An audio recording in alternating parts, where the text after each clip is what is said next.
एक बार की बात है, किसी जंगल में एक कौवा रहता था। वो बहुत ही खुश था क्योंकि उसकी ज्यादा इच्छाएं नहीं थीं। वह अपनी जिंदगी से संतुष्ट था, लेकिन एक बार उसने जंगल में किसी हंस को देख लिया और उसे देखते ही सोचने लगा कि ये प्राणी कितना सुंदर है। ऐसा प्राणी तो मैंने पहले कभी नहीं देखा।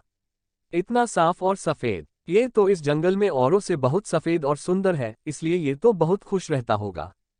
कौवा हंस के पास गया और पूछा, भाई तुम इतने सुंदर हो, इसलिए तुम बहुत खुश होगे।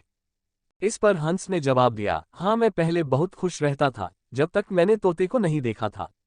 उसे देखने के बाद से लगता है कि तोता धरती का सबसे सुंदर प्राणी है। हम दोनों के शरीर का तो एक ही रंग है, लेकिन तोते के शरीर पर दो दो रंग है। उसके गले में लाल रंग का घेरा और वो सूर्ख हरे रंग का था। सच में वो बेहद खूबसूरत था। अब कौवे ने सोचा कि हंस तो तोते को सबसे सुंदर बता रहा है, तो फिर उसे देखना होगा। कौवा तोते के पास गया और पूछा, भाई तुम दो दो रंग पाकर बड़े खुश होगे। इस पर तोते ने कहा, हाँ मैं तब तक खुश था जब तक मैंने मोर को नहीं देखा था। मेरे पास तो दो ही रंग हैं, लेकिन मोर के शरीर पर तो कई तरह के रंग हैं। अब कौवे ने सोचा, सबसे ज्यादा खुश कौन है, ये तो मैं पता करके ही रहूंगा। इसलिए अब मोर से मिलना ही पड़ेगा।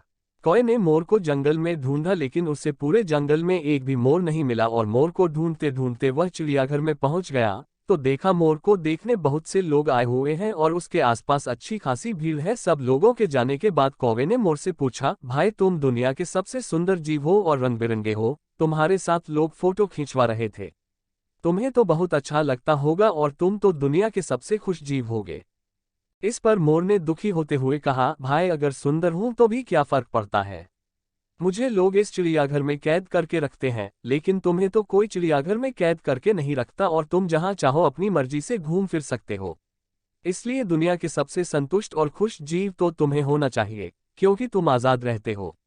कौवा हैरान रह गया, क्योंकि उसके जीवन की अहमियत कोई दूसरा बता गया। दोस्तों, ऐसा ही हम लोग भी करते हैं। हम अपनी खुशियों और गुणों की तुलना दूसरों से करते हैं, ऐसे लोगों से जिनका रहन सहन का माहौल हमसे बिल्कुल अलग होता है। हमारी जिंदगी में बहुत सारी ऐसी चीजें होती हैं जो केवल हमारे पास हैं, लेकिन हम उसकी अहमियत समझकर खुश नहीं होते। लेकिन दूसरों की छोटी खुशी भी हमें बड़ी लगती है, जबकि हम अपनी बड़ी खुशियों को इग्नोर कर देते हैं।